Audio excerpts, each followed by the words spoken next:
camera. Hvað gerist þetta? Zoomum hérna.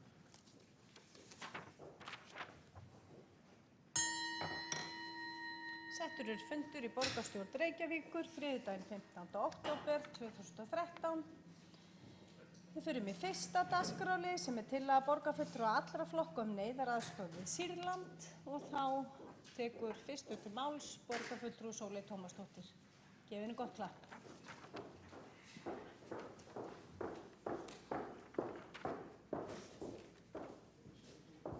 Forseti, forseti og ágætu borgarfulltrúar. Á Sýrlandi hefur ríkt borgarastyrjöld frá því vorið 2011. Átökin hafa verið hræðileg þar sem ofbeldi af öllum sortum hefur verið beitt og enginn hefur verið óhultur. Sýrlendingar hafa flúið land sitt í umvörpum og nú svo komið að 1,1 milljón barna hafa stöðu flóttamanna í nágrannaríkjunum, 2 milljónir eru á vergangi innan Sýrlands og 1 milljón enn inni á átakasvæðum. Við erum að tala 4 milljónir barna sem að búa við hreint ömurlegar aðstæður. Þau hafa upplifað hræðilega hluti, þau hafa orðið fyrir ofbeldi, þau hafa særst illa, þeim hefur verið rænt, þau hafa orðið fyrir pyntingum, þau hafa verið handtekin, þau hafa mist vini og fjölskyldumeðlimi. Þau búa við vatns- og næringarskort og framtíð þeirra óörugg með öllu. Við erum að tala að borgarastyrjöldin í Sýrlandi hefur staðið yfir lungann úr þessu kjörtímabili og allan þann tíma hafa fjölskyldur og börn lagst á flótta.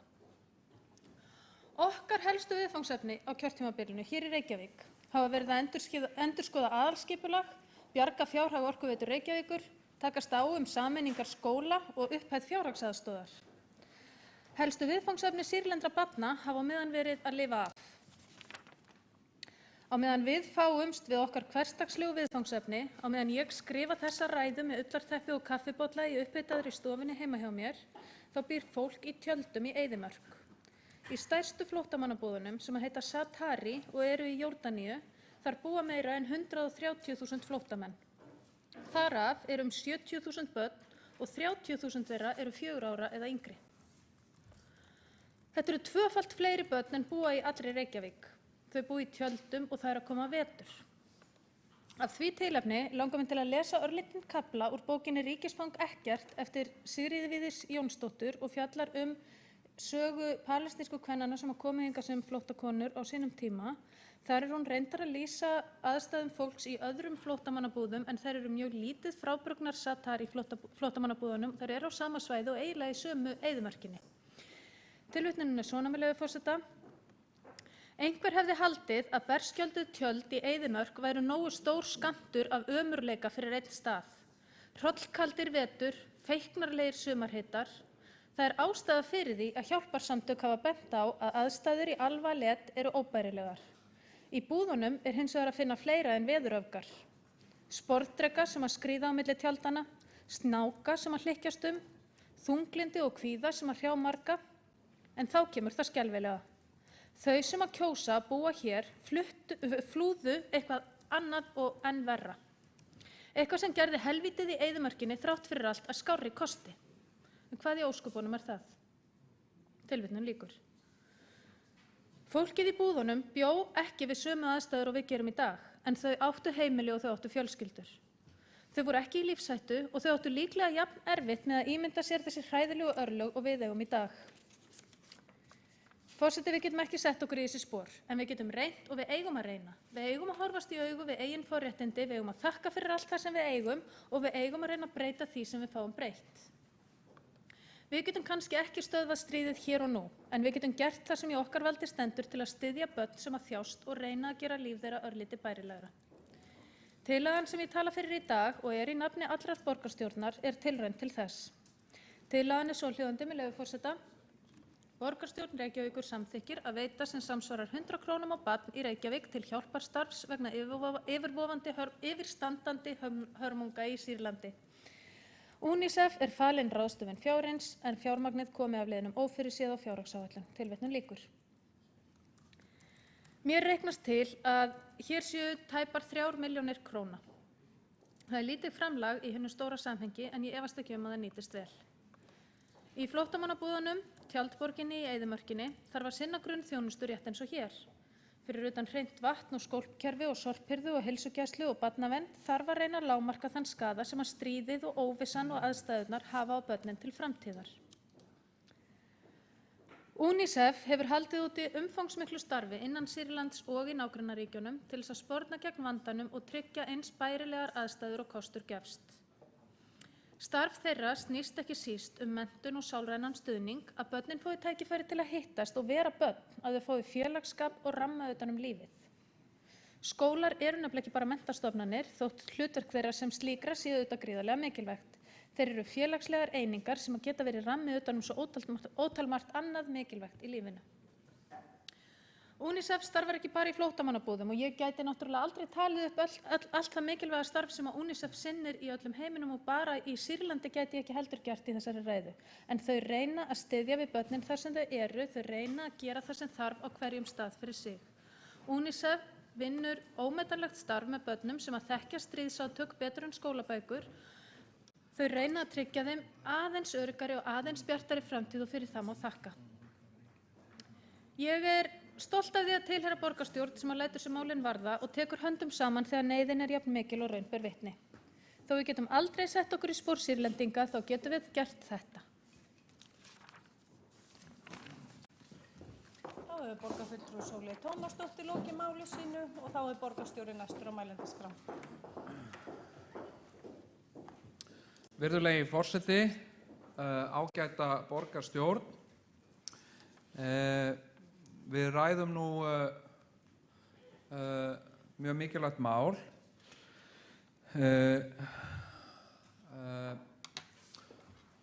Að hjálpa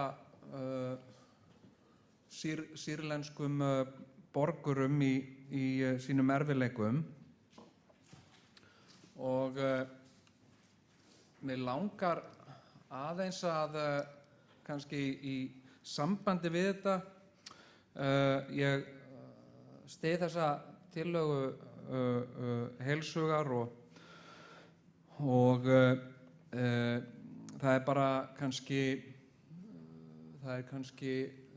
aðallega svona ferlið og framkvæmdin sem að mér finnst við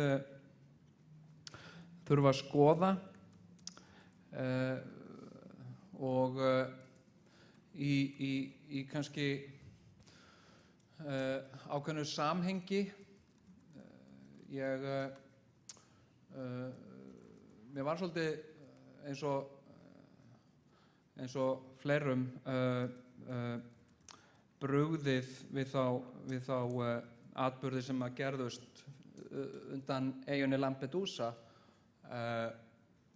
og þar sem að varð sjóslys og flóttamenn frá Afríku fórust og hryllilegt slys. Þar og ég hef eins og aðrir lesið fréttir og fylgst með þróun mála þar og björgunarstarfi. En þarna Lampedusa er náttúrulega ekki bara eyja, það er sveitarfélag á Ítalíu sem að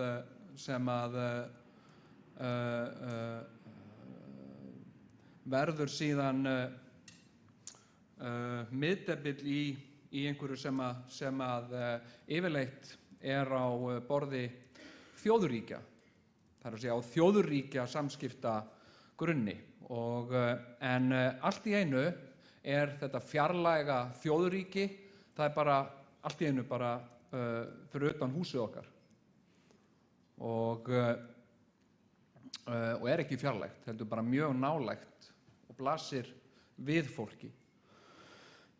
Og þarna er náttúrulega meira heldur en bara þjóðríkja, það er líka þjóðríkja bandalag í kringum þetta ákveðna þjóðríki sem heitir Evrópusambandið og Evrópusambandið hefur gefið sér ákveðnar forsendur og ákveðnar hluta vegna sett ákveðnar reglur sem að íbúar Lampedusa eru kannski ekkert mjög meðvitaðir þekki ekkert forsögu þess og ástæður. Og, en síðan, sársaukinn áþreifanlegur hjá fólkinu, hjá íbúunum í Lampedusa. Og ég held að það sé mikilvægt að setja svona ömurlegt ástand sem að ríkir víða í heiminum í aðeins nánara samhengi til að draga það nær okkur. Ég held að það sé bara mjög mikilvægt og að við höfum einhvern veginn meiri nálægð við meiri nánd, meiri eins og Halldór Laxness kallaði meðlíðan. Og ég held að sé til þess að auka meðlíðan þegar hlutir verða nær okkur en ekki fjarlægir. Nú hefur Reykjavíkurborg styrkt gjarnan hjálparstarf og það hefur verið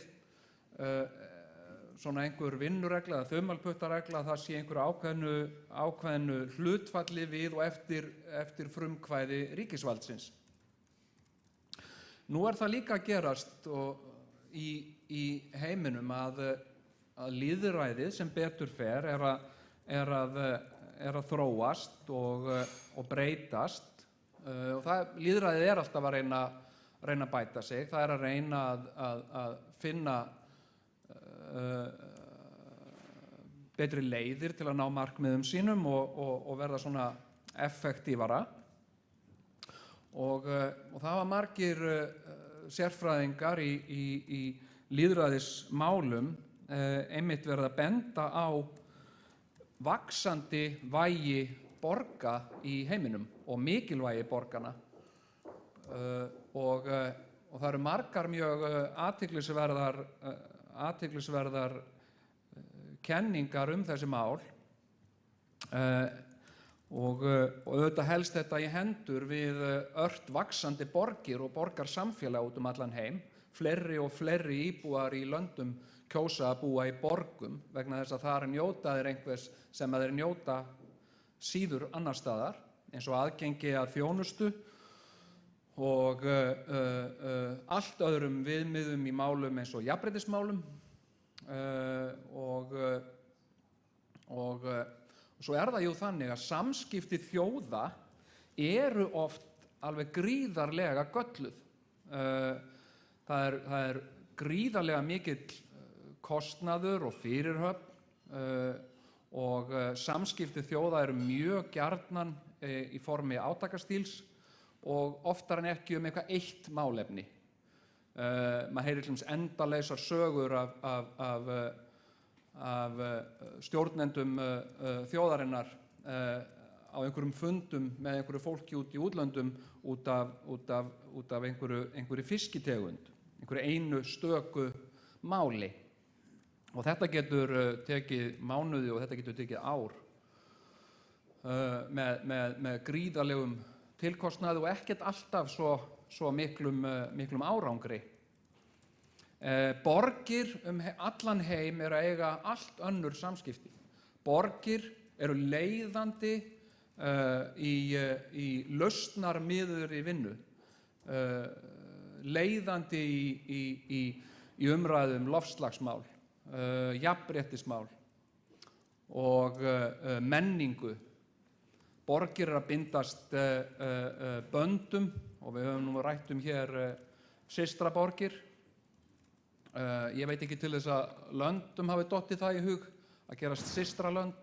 Það getur vel verið að það sé einhver svoleiðis til, ég hef aldrei heyrt það. En allar borgir eiga einhverja góða systur. Og það er bara allt önnur nálgun. Það er miklu meiri nálægð og það er allt annað viðhorf. Það er ekki að að bera ofurliði heldur að eiga samleið. Það er allt önnur nálgun og mér finnst mjög mikilvægt fyrir Reykjavík að reyna að nota öll tækifæri til þess að aðgreina sig, taka stand sem hún sjálf, Reykjavík, og vera Reykjavík gerandi en ekki hluti bara af einhverju sem svolítið sjálfstæðari.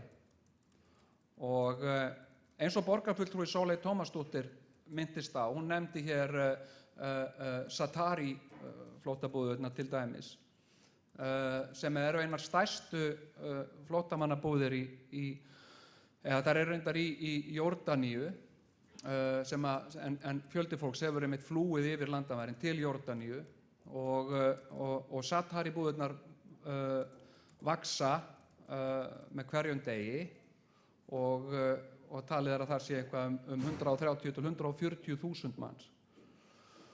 Og þess vegna myndi ég vilja leggja til að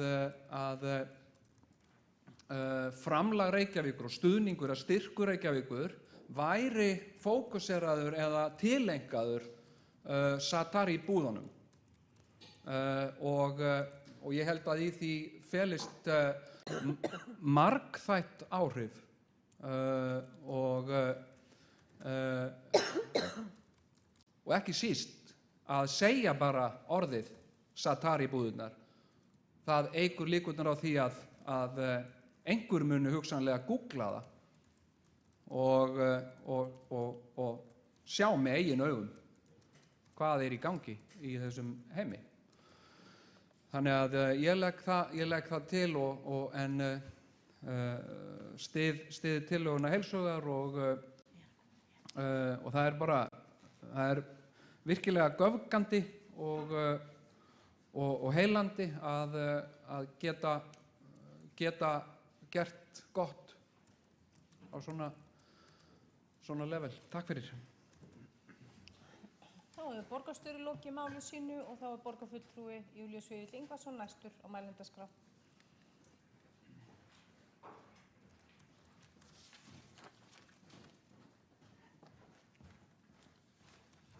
Forseti, ágæta borgarstjórn, ég sé ekki ástæðu til þess að við förum mikið meira í þetta og þær hörmungar sem að steðja að börnum sem að fædd eru og flúið hafa frá Sýrlandi og þakka borgarfulltrúunum Sóleyju Tómasdóttur og borgarstjóra fyrir bara þeirra mál hér að fara yfir þetta. Ég lýsi fyrst og fremst yfir að við þetta styðjum svona tillögu. Það stendur okkur nærri að mörgu leyti. Ég var nú sjálfur í stjórn UNICEF í nokkur ár og þekki sæmilega til hvernig hörmungarnar geta elt sumar þjóðir. Borgarstjóri talaði hér Zatari búðirnar í Jórdaníu og það gerði borgarfulltrúin Sóley Tómasdóttir líka. Ég sé það hér á heimasíðu UNICEF að UNICEF er að dreifa vatni og hreinlætismálum í búðunum, það er Zatari búðunum, og dreifir þangað 4,2 milljónum lítra af hreinu vatni á dag. Þannig að þarna er verið að sinna þessu mikilvægu þáttum. Það er nefnilega þannig þegar maður fyrir að horfa á þetta að við lítum á vatni, hreina vatni sem hvernig sjálfsagðan hlut. Ef við fáum það ekki gegnum krana þá getum við bara farið út í næsta leik og fundið hreint tært vatn hér á Íslandi nánast hvar sem er. Þetta stendur börnum og fullorðnum ekki til boða í flóttamannabúðunum og víðast hvar ekki á Sýrlandi. Þannig að þessi neyð er mikil. Þar er ekki stuðningur, þar er ekki heilbrigðisþjónusta og þar er ekki skólar. Þannig að ég tek undir það með borgarstjóra, það má vel vera að við getum bent á það að við myndum vilja einblína eða einbeita okkur sérstaklega, horfa til flóttamannabúðarnar Zatari í Jórdaníu, þar sem 130.000 manns eru og hátt í 30.000 börn sem eru 4 ára yngri.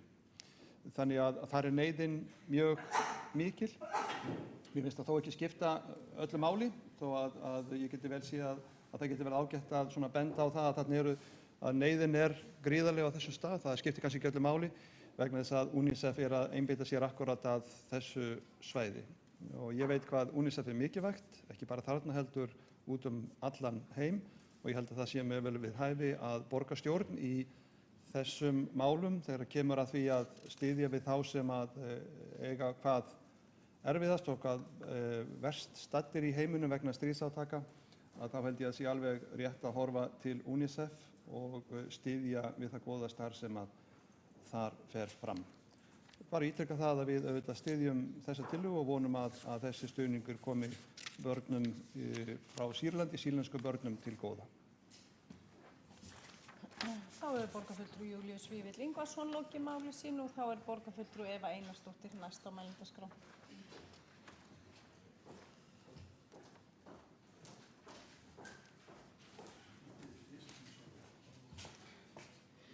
Kæri forseti, kæra borgarstjórn og aðrir sem hlusta. Mér bara fannst mér langaði mikið að koma upp því að þetta mér mjög þetta mjög hugleikið þetta málefni og liggur á mér eins og örugglega mörgum öðrum þegar við sáum fréttaflutning frá svæðinu Sýrlandi og auðvitað frá öðrum svæðum í heiminum. En ég bara fagna þessari tillögu neyðaraðstoð og veit að UNICEF mun nýta hverja krónu til góðra starfa. Borgarstjóri talaði að færa slíkar hörmungar nær sér af því það oft erfitt fyrir okkur sem hér sitjum og hér færir fólk okkur vatn og svo framvegis að fyrir okkur kannski dálítið erfitt að gera okkur þetta í hugalund. Og hér kem ég kannski með dálítið fáránlega pælingu það að allir örugglega hér inni og alls staðar hafa til dæmis reynslu af því að fara í tjaldútilegu verslunarmannahelgi. Og þá að sama skapi held ég að næstu allir muni tilfinninguna þegar heim kemur á mánudegi eða þriðjudegi, þar sem maður hefur mjúka sófann sinn og maður kemst í hreinlæti og maður ekki umvafinn fólki og já, ég held að fólk geti skilið hvert ég að fara. En þetta fólk sem í flóttamannabúðum í Sýrlandi, það komið jafnvel til að vera í nokkur ár jafnvel, reynslan sýnir okkur það. Það í tjöldum þar sem ekki einu sinni metir jafnvel á milli tjalda. Í tjöldunum börn sem hafa mist foreldra, í tjöldunum foreldrar sem hafa mist börn og fólki bara býr við hræðilegan kost og það kuldi og núna í október strax farið að kólna. Þannig að ég veit að þetta kannski alveg dramatist hjá mér en svona það nú samt að þarna skortir vatn, hreinlæti, mat, að sækja skóla erfitt. Þannig að já, bara svona til að setja þetta aðeins í samhengi þegar við fögnum því að komast heim í öryggi okkar á okkar eigið heimili. Mér fannst mjög góður punktur hjá borgarstjóra það að kannski væri gott þegar við að setja fé í slíka neyðaraðstoð að það sé merkt einhverju sérstöku af því að einmitt eins og borgarstjórinn nefnir réttilega að þá jafnvel gefur fólk sér tíma til að fara á Google og skoða og kynna sér málið aðeins betur. Mér fannst það mjög góður punktur. Og ég kannski bara, fyrst ég nú komin hér upp, þá hef ég heimsótt flóttamannabúðir víða á Vesturbakka Palestínu og ég hef gist í flóttamannabúðum og ég get alveg sagt ykkur að það ekki heldur bara mannfólkið, það eru hreinlega dýrin og það eru líka þeir sem í andspyrnu eða hverjir sem koma hljóta skaða af og eftir verður mjög stórt sár. Þannig að því fyrr því betur sem aðstoð kemur frá okkur eða öllum öðrum og það skiptir máli. Mér langar líka bara rétt að segja þegar við vorum að ræða þessa ágætu tillögu að þá kemur upp spurningin hver stefna sveitarfélaga í svona málum og það kannski ekki beint nein stefna slíkt, eins þykir mér forvitnilegt að vita hvað nágrannalönd okkar gera, borgir þar, höfuðborgir eða önnur smærri sveitarfélög ég bara hreinlega veit það ekki og ég myndi vilja kynna mér það. Af því að ég vil hvert nær okkar svigrúm. Mér finnst að svona mætti ræða líka á vettvangi sveitarstjórnarmála. Mér finnst allt of lítið gert það að ræða til dæmis bara mannréttindamál sem slík. En já, mér fannst einhvern veginn að ég þyrfti að koma upp og bara fagna þessari neyðaraðstoð sem ég veit að mun koma börnum til góða. Þá borgarfulltrúi Eva Einarsdóttir lokið máli sínu og þá tekur næstu til máls borgarfulltrúi Dagur B. Eggertsson.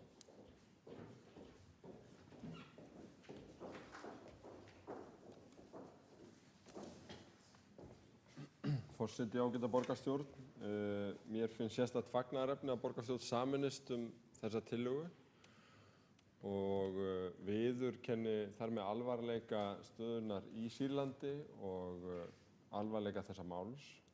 Í því felst líka viðurkenning á UNICEF og þeirra starfi þegar borgarstjórnin með þessu að leggja traust sitt á að þeir fjármunir sem héðan fara þó að þeir breyti ekki stórmyndinni að þá eru þeir hluti af vonandi alþjóðlegu átaki ríkisstjórn og borga og treysti UNICEF til þess að gera það sem að mestu skiptir hverju sinni en það alveg einsýnt að neyðin stór og fólkið mjög margt sem þarf á aðstoð að halda eins og borgarstjóri rakti hér að þá stærð stærstu flóttamannabúðanna meiri en Reykjavík, það að segja fjöldi þeirra einstaklingar sem að þar saman komið við kröppkjör. Þannig að ég ánægður með samstöðu borgarstjórnar og við styðjum þessa tillögu heils hugar. Þá hefur borgarfulltrúi Dagur B. Eggertsson lokið máli sínu og þá er borgarfulltrúi Kjartan Magnússon næstur á mælendaskrá.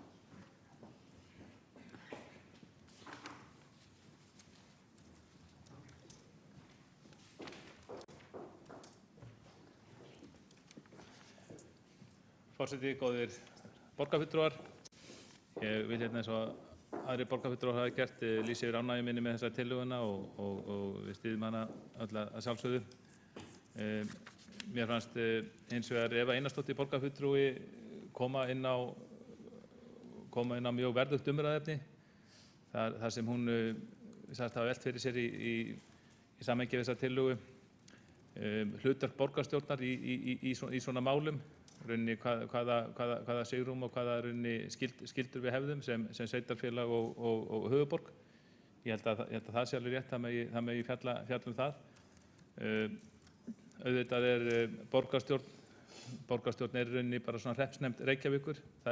Við eigum náttúrulega fjalla fyrst og fremst mál sem að okkar sveitarfélagi snúa, að okkar mörkum og við getum lítið svo á að þessum málum sé fyrir komið á ákveðin hátt innan stjórnsýslu ríkisstjórnarinnar, ríkisins, þar sem auðvitað Alþingi hefur beinlínis það hlutverk að fjalla utanríkismál og hið opinbera ríki stendur fyrir hjálparstarfi, rekur þróunarsamvinnustofnun og svo framvegis og framvegis.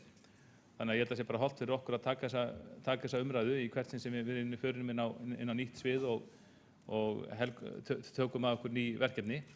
Hins vegar þá held ég að sé ekkert að líta svo í þess að við sem eitthvað að taka okkur, farin okkar nýtt svið að taka okkur ný verkefni. Hérna erum við bara með svona kannski einskiptis aðgerð að eins og eitt borgarfulltrúi sagði viðurkenna alvöru málsins og reyna að leggja okkar litla lóða á vogarskálarnar til þess að bæta með einhverjum hætti úr þeim hörmungum sem þúsundir og rauninni 100.000 jafnvel milljónir almennra borgara hafa lent í þessari hræðilegu borgarastyrjöld. En ef að menn vilja hins vegar taka þetta upp á næsta stig og vilja fara rauninni fjalla að borgin hafi hlutverki að gegna þessu sviði, þá sjálfsögðu þarf að fara heildstætt yfir það og ég velti fyrir mér vegna þess að við höfum nokkuð gert þetta áður, veitt slíka aðstoð sem allir flokkar hafa staðið að og stutt. Þá velti maður fyrir sér af hverju Sýrland núna, af hverju annað land síðast þetta var gert. Það kannski vegna þess að vestrænir fjölmiðlar, við erum ákveðin hátt, við fáum okkar upplýsingar sem við segjum sem mötuð af vestrænum fjölmiðlum og það hafa verið færð góð rök fyrir því að það sé á mjög ólíkan hátt sem vestrænir fjölmiðlar fjalli staðbundin átök eða heilu styrjaldirnar rauninni eftir svæðum og hagsmunum hverju sinni. Sýrland auðvitað ekki eina landið í heiminum þar sem ríkir raun borgarastyrjöld, það má telja upp ýmis fleiri lönd, en mörg þeirra eru bara mjög lítið í fréttum. Það þýðir ekki það að hörmungarnar það sé eitthvað minni en annars staðar. Það eru bara mörg áhrif, það eru margir þættir sem hafa áhrif á það hvaða lönd hvaða átakasvæði fara í fjölmiðla og eru í fjölmiðlum hverju sinni, nánast haldið í fjölmiðlum árum saman. en önnur átakasvæði þar sem kannski fleiri eigi hlut, þau eru kannski minna fjallaðum. Sumir hafa gengið svo langt að setja fram samsæriskenningu þetta eftir hverju vestræn í fjölmiðla fara, að hafa talað rasisma í því samhengi, ekki ætlaði að ganga svo langt, og eða svo hefur áhugaverð kenning verið lögð fram það að eftir því sem átakasvæðið sé nær olíulindum, þá sé meira fjallað það í fjölmiðlum og meiri líkur á því að vestrænar ríkisstjórnir og kannski sveitarfélög láti málið til sín taka, annaðhvort með hernaðar í hlutin eða þrýstingi friðarviðræður, eða þá bara með beinni aðstoð eins og þessari. Og þetta held ég að við eigum alltaf bara að hafa í huga í samhengi hlutana. Þetta að sjálfsögðu stöndum að þessu, ég alveg viss að þessar milljónir, þetta eru nokkra milljónir sem við sendum, þar mun örugglega koma í góðar þarfir og bæta úr neyð fyrir bæta úr neyð örugglega þúsunda ef þær eru vel notaðar. En ef við ætlum að fara út á þá braut að ræða hvort að við eigum að láta þetta ofta til okkur taka eða gera það með reglubundnum hætti, þá að sjálfsögðu er rétt að fara út í eitthvað slíkar umræður eins og mér fannst borgarfulltrúi Eva Einarsdóttir í og þá þurfum við einmitt að velta því fyrir okkur hvar við drepum niður fæti vegna þess að neyðin er víða og við getum víða látið gott af okkur leiða, og svo sem ekki það deilt að við Íslendingar höfum víða látið gott af okkur leiða á síðustu árum, og þá hlyti rauninni allur heimurinn að koma til skoðanir en rauninni ekki bara þau átakasvæði sem eru mest í fréttum vestrænna fjölmiðla hverju sinni. En að því sögðu, það hefur bara, ég myndi bara fagna slíkri umræðu, þá bara ítreka ég það að þetta er góð tillaga og ég vona að þessir peningar komi í góðar þarfir fyrir sem flesta.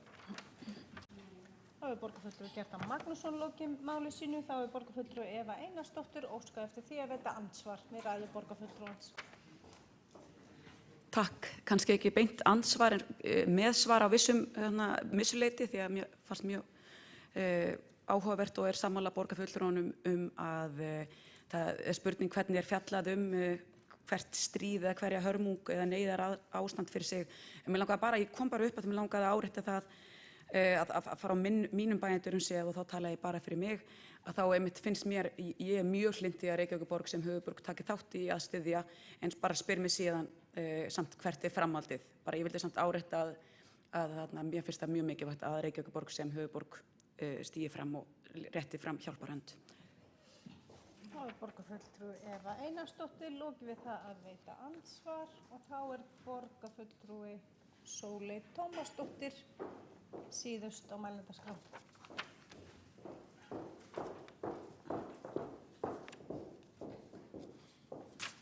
Forseti, góðir borgarfulltrúar, ég vil bara þakka fyrir góðar umræður hér í dag, og það er alveg rétt sem að borgarstjóri kom inn á í sinni ræðu og fleiri, að auðvitað skiptir máli bara að tala hlutina, bara það að við séum að tala hlutina hér gerir það að verkum að einhverjir aðrir fara að hugsa þá. Og kannski ættum við að tala miklu oftar ástandið út í heimi, hér í borgarstjórn. Og þá velti ég því fyrir mér vegna þess að í hvert einasta skipti sem við höfum samþykkt svona tillögur, ég held að þessi 4 skipti núna sem við höfum veitt einhvers konar fjármagn í hjálparstarf af ýmsum ástæðum, að þá hefur alltaf komið þessi umræða hver stefna borgarinnar sé og hver stefnan sé yfir höfuð í þessum málum og hvort að borgir eigi að gera svona eða ríki eða hvað. Mér finnst alveg eðlilegt að við setjumst niður, kannski ætti að gera það í forsætisnefnd eða borgarráði eða í einhverjum undirhópi, að við bara skoðum það hvort að við eigum einhvern veginn að formgera hlutverk okkar sem ríkrar borgar á Vesturlöndum, sem höfuðborgar sem einhvern veginn á að geta stutt og styrt með miklu meiri og ríkari hætti heldur en við gerum. Kannski ætti að vera til einhver sjóður, ég veit ekkert það, en mér finnst alveg sjálfsagt að við bara ræðum það. Það myndi kannski stuðla að því að við myndum ræða ástandið í heiminum oftar hér í borgarstjórn. Hitt er að þegar við studdum Haítí með sama hætti og við erum að gera núna, það var það 100 krónur á hvert barn í Reykjavík, að þá voru önnur sveitarfélög sem að fylgdi kjölfarið. við vorum svona að reyna að rifja þetta upp, okkur minnir að það hafi allavega verið Hveragerði og sennilega einhver önnur sveitarfélög á höfuðborgarsvæðinu. En ég vil nota tækifæri núna því ég gerir ráð fyrir að sveitarstjórnarfulltrúar af öllu landinu séu að fylgjast með umræðunum hér í dag og skora á aðrar sveitarstjórnir að nota sömu reiknireglu og styðja við þetta starf vegna þess að þannig getum við margfaldað framlagið frá Íslandi. En að þessu sögðu vil ég bara þakka fyrir góðar umræður og fagna því heitt og innilega að við skulum þó allavega láta þetta litla af hendi rakna í þetta mikilvæga starf. Þá hefur borgarfulltrúi Sóley Tómasdóttir lokið máli sínu og þá hafi ekki fleiri hvatt sér hljóðs og telst umræðu lokið og við berum hér með tillöguna upp. Þeir sem að vilja samþykkja hana gefur merki. Hún er samþykkt samhljóma.